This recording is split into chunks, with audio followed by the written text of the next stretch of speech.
For the longest time, I thought confidence meant being loud, being certain, and being perfect. But it is not. Confidence is not that I will be ready when I'm perfect. However, it is indeed that I will figure it out even if I mess up. Now, let me ask you this question. Do you sometimes in your head rehearse the perfect version of yourself? And when it's time to really show up, you just freeze. And how about compliments? Do you deflect with a laugh or you feel awkward when somebody praises you? Like you're not allowed to own them? Or maybe you feel small around certain type of people because something in you feels like if you are fully yourself, people might not like it. So, in this video, I want you to be really honest with yourself, right? Really, really honest. Because if confidence is something you're struggling with, then you're not alone. And more importantly, you can change that. So, let's jump on to how we actually do that. Number one thing is ask yourself this: why do you hesitate to speak in that meeting? Why did you not post that video which you have been editing for weeks? Why do you apologize for just existing when you're around certain people?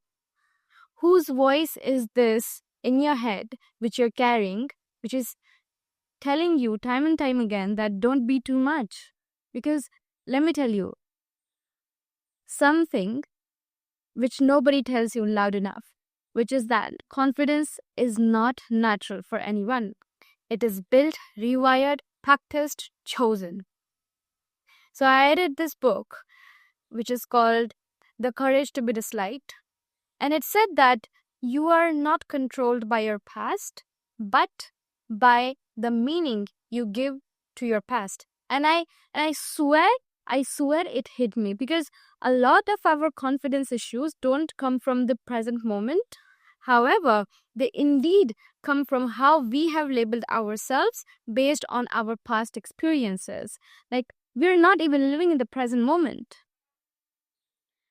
I froze on the stage once, so I'm not a good speaker. They left me, so I must not be lovable. But is that the truth? Or is it just a conclusion you drew from that one incident and never questioned again? In order to move forward, you must change the question, which will change the reality that you are experiencing. Now, let me ask you this question, right? What if instead of asking, what if I fail, you ask yourself, what if I just pull this off? Because think about it, how many dreams you have not even started chasing solely because the first question your brain asks is rooted in fear. I used to stop myself from posting content because I would think that what if people from college or people who knew me would laugh at me or found me simply cringe? Like, I was so concerned about that. But then one day I asked myself, but what if 100 people would just relate to this?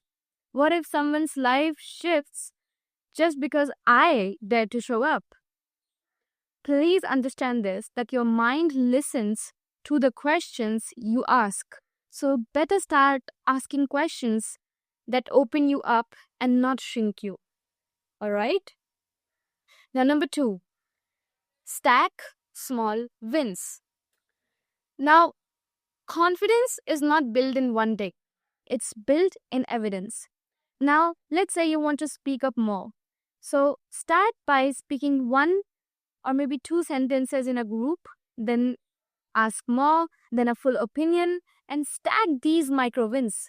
When I started creating videos, I did not start with like a 10-minute talks and I would just record like a 30 seconds thing and then I would just delete them. Then I tried again. And every time I did that, I was collecting proof that I can indeed upload videos. You do not become confident by doing big things, right? You become confident by doing small things consistently over a period of time.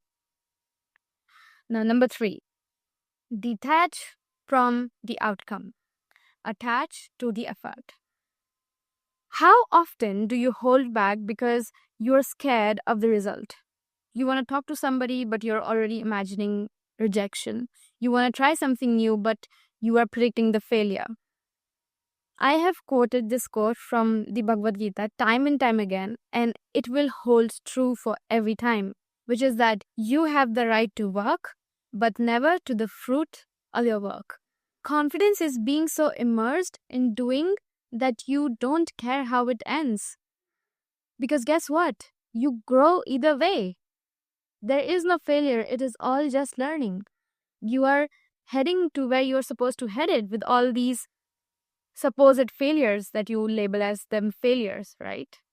And number 4, challenge the character you think you are.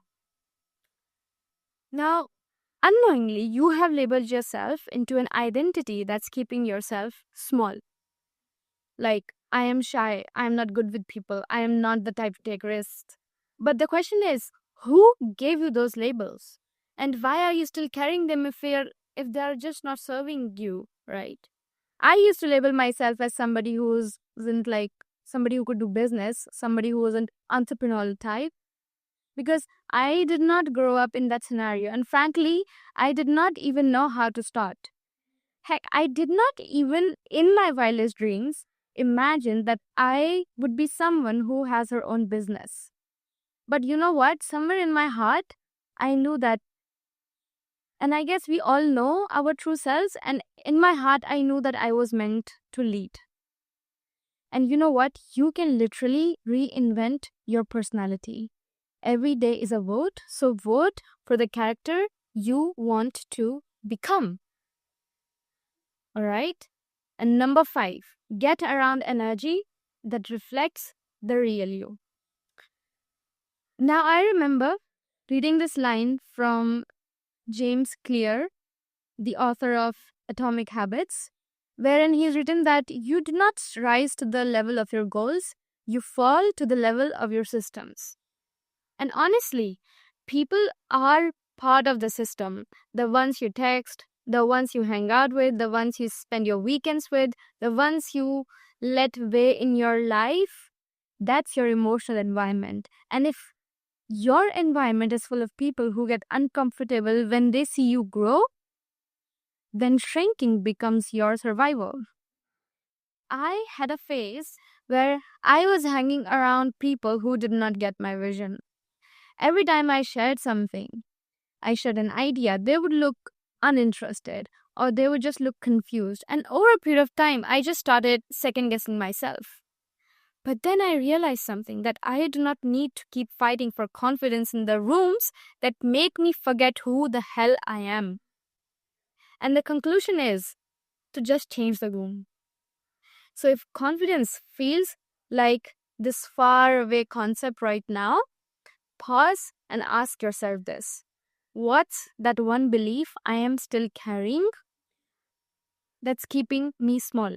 Because let me be clear on this one thing. Confidence is not loud. It is not ego.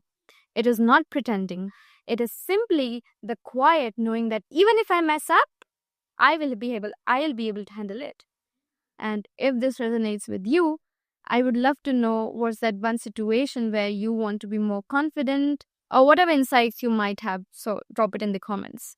Let's talk about it. And with that, I will see you in the next video.